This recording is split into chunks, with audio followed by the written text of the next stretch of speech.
الحمدللہ رب العالمین والصلاة والسلام علی سید المرسلین اما بعد فاعوذ باللہ من الشیطان الرجیم بسم اللہ الرحمن الرحیم۔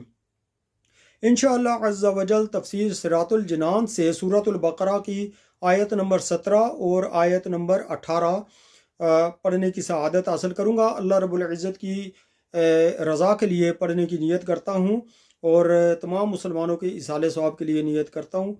آپ بھی اسے سنیں اور اس سے درس حاصل کریں اور اس سے جو ہے وہ جن باتوں سے منع کیا گیا ان سے رکنے کی توفیق اللہ تعالیٰ سے مانگتے ہیں۔ تو آئیے پڑھتا ہوں۔ بسم اللہ الرحمن الرحیم۔ مثلهم كمثل الذي استوقد نارا فلما أضاءت ما حوله ذهب الله بنورهم وتركهم في ظلمات لا يبصرون صم بكم عمي فهم لا يرجعون۔ ترجمہ کنز العرفان۔ ان کی مثال اس شخص کی طرح ہے جس نے آگ روشن کی، پھر جب اس آگ نے اس کے آس پاس کو روشن کر دیا تو اللہ ان کا نور لے گیا اور انہیں تاریکیوں میں چھوڑ دیا۔ انہیں کچھ دکھائی نہیں دے رہا، بہرے گونگے اندھے ہیں، پس یہ لوٹ کر نہیں آئیں گے۔ مثلہم کمثل الذی استوقد نارا، ان کی مثال اس شخص کی طرح ہے جس نے آگ روشن کی۔ ان لوگوں کی مثال ہے، یہ ان لوگوں کی مثال ہے جنہیں اللہ تعالیٰ نے کچھ ہدایت دی یا اس پر قدرت بخشی، پھر انہوں نے اسے ضائع کر دیا اور ابدی دولت کو حاصل نہ کیا۔ ان کا انجام حسرت و افسوس اور حیرت و خوف ہے۔ اس میں وہ منافق بھی داخل ہیں جنہوں نے اظہار ایمان کیا اور دل میں کفر رکھ کر اقرار کی روشنی کو ضائع کر دیا، اور وہ بھی جو مومن ہونے کے بعد مرتد ہو گئے، اور وہ بھی جنہیں فطرت سلیمہ عطا ہوئی اور دلائل کی روشنی نے حق کو واضح کر دیا، مگر انہوں نے اس سے فائدہ نہ اٹھایا اور گمراہی اختیار کی، اور جب حق کو سننے، ماننے، کہنے اور دیکھنے سے محروم ہو گئے تو کان، زبان، آنکھ سب بیکار ہیں۔ یہاں تک ان دو آیات کی تفسیر تھی۔ تو اس میں جو ہے وہ بتایا گیا ہے کہ اللہ تعالیٰ جس بندے کو جو ہے وہ ہدایت کی روشنی عطا فرما دیتا ہے، اسے کوشش کرنی چاہیے کہ جیسی بھی قربانی دینی پڑے، وہ بس جتنی بھی قربانی دینی پڑے وہ کبھی بھی اپنا ایمان ضائع نہ کرے۔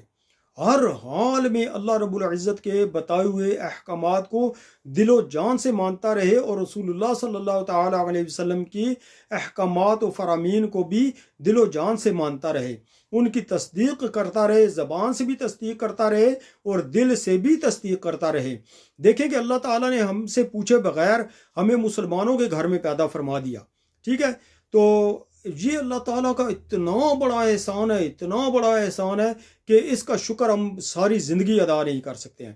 میں نے اپنی زندگی میں ایسے لوگ دیکھے ہیں کہ جو مسلمانوں کے گھر میں پیدا ہوئے یا جنہوں نے اسلام قبول کیا، اسلام کی دولت اللہ تعالیٰ نے انہیں عطا فرمائی، اور پھر وہ دائرہ اسلام سے خارج ہو گئے اور مرتد ہو گئے۔ اچھا، اب جن ملکوں کے اندر ہم لوگ رہ رہے ہیں یا جو انڈیا وغیرہ میں رہ رہے ہیں، مکس کلچر ہوتا ہے ایک قسم کا، وہاں پر انسان کے ایمان کی بہت بڑی آزمائش ہوتی ہے۔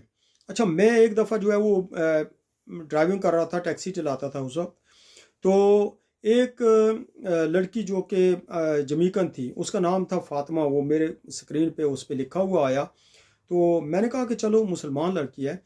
تو جب وہ آ کر بیٹھی گاڑی میں پچھلی سیٹ پہ بیٹھی تو میں نے اسے سلام کیا، اس نے سلام کا جواب دیا، تو پھر وہ کہنے لگی کہ میں مسلمان نہیں ہوں۔ میں نے کہا آپ کا نام تو فاطمہ ہے اور یہ اتنا پاکیزہ نام ہے کہ ہمارے دلوں میں ادب اور احترام کا جذبہ بڑک اٹھتا ہے جب ہم اس نام کو سنتے ہیں، اس نام کو پڑھتے ہیں، تو عزت اور تعظیم سے ہم یہ نام لیتے ہیں۔ تو وہ کہنے لگی کہ ہاں میں مسلمان تھی، میری دیگر فیملی جو ہے وہ مسلمان ہے، لیکن میں جو ہے وہ میں نے اپنا مذہب بدل دیا ہے، میں عیسائی ہو گئی ہوں۔ مجھے ایک دھچکا سا لگا، میں نے کہا کہ یہ کس وجہ سے؟ تو وہ کہنے لگی کہ میں نے چونکہ عیسائی سے جو ہے وہ شادی کی ہے تو اس کا مذہب مجھے اختیار کرنا پڑا، تو بس میں تو اکا بکا رہ گیا، میں اب کیا کہتا۔ تو ہر بندے کی اپنی مرضی ہے، ہر بندے کی اپنی چوائس ہوتی ہے۔ اللہ تعالیٰ نے اس پر کرم فرمایا تھا کہ اسے مسلمان کیا تھا، اسے ایمان کی دولت دی تھی، اب اس نے خود قدر نہیں کی تو ہم لوگ کیا کہہ سکتے ہیں، ٹھیک ہے نا۔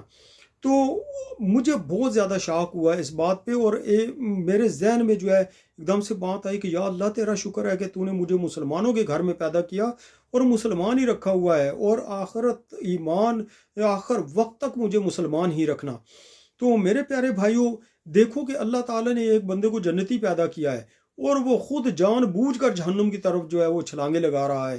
تو اس بات کے بارے میں ہمیں غور کرنا چاہیے، خاص طور پر جو ہے وہ جب ہم مکس ہوتے ہیں تو ہم ایسے کلچر اختیار کر لیتے ہیں کہ جو ہمیں دائرہ اسلام سے نکال دیتے ہیں۔ یاد رکھیں کہ جس چیز کی اہمیت کا انسان خیال نہیں رکھتا، جس چیز کی انسان قدر نہیں کرتا، تو وہ چیز اس سے چھین لی جاتی ہے۔ اب دیکھیں کہ میں اپنے جو ہے وہ جوانی کے بارے میں جب غور کرتا ہوں تو اٹا کٹا تھا بالکل، میرے پاس اعضاء بھی صحیح تھے، کوئی بیماریاں وغیرہ اتنی زیادہ نہیں تھیں اور بالکل خوب تندرست تھا۔ تو لیکن اس تندرستی کا میں نے اتنا فائدہ نہیں اٹھایا۔ جب ان ملکوں میں ہم آئے تو پھر بعض اوقات ہم پٹڑی سے اتر جاتے ہیں، میں بھی تھوڑا عرصہ جو ہے وہ پٹڑی سے اتر گیا تھا، لیکن اللہ رب العزت کا اتنا احسان ہوا، اتنا احسان ہوا کہ میں شکر ادا نہیں کر سکتا۔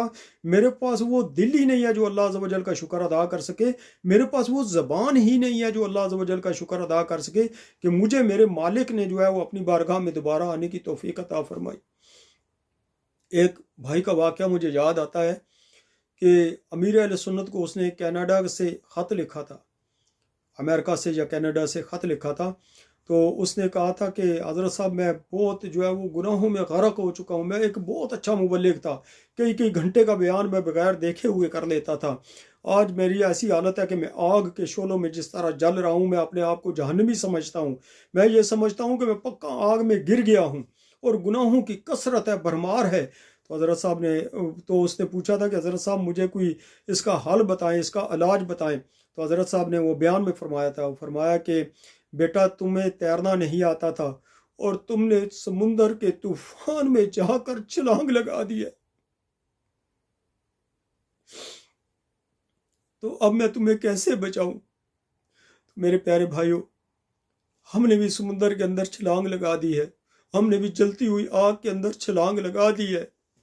اب اگر اپنی ایمان کی حفاظت نہیں کریں گے، اس کی کوشش نہیں کریں گے، اگر ہم تیرنا نہیں سیکھیں گے تو پھر اس سے بچنا بہت زیادہ مشکل ہے۔ میرے پیارے بھائیوں، جو کر رہا ہے اسے اس کے حال پہ چھوڑ دیں، اگر وہ ہدایت کی طرف نہیں آتا اس کے لیے دعا کریں کہ اللہ تعالیٰ اسے ہدایت عطا فرما دے، اور اپنے ایمان کی فکر کریں، اپنی اولاد کے ایمان کی فکر کریں، اور انہیں جو ہے وہ غیر مسلموں کے طریقوں سے بچائیں۔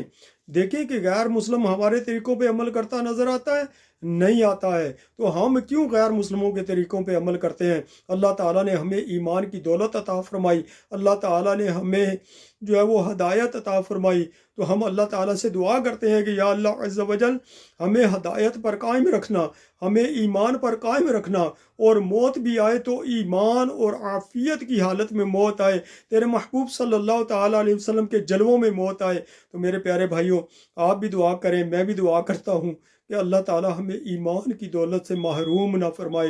جتنا اللہ تعالیٰ نے ہمیں عطا کیا ہوا ہے اس پر ہم اللہ تعالیٰ کا شکر ادا کرتے ہیں کہ ہمارے مالک نے، ہمارے خالق نے ہمیں یہ دولت عطا فرمائی ہے۔ اللہ تعالیٰ مجھے اور آپ کو اس دولت کی حفاظت کرنے کی توفیق عطا فرمائے، آمین، بجاہ النبی الامین صلی اللہ تعالیٰ علیہ وآلہ وسلم۔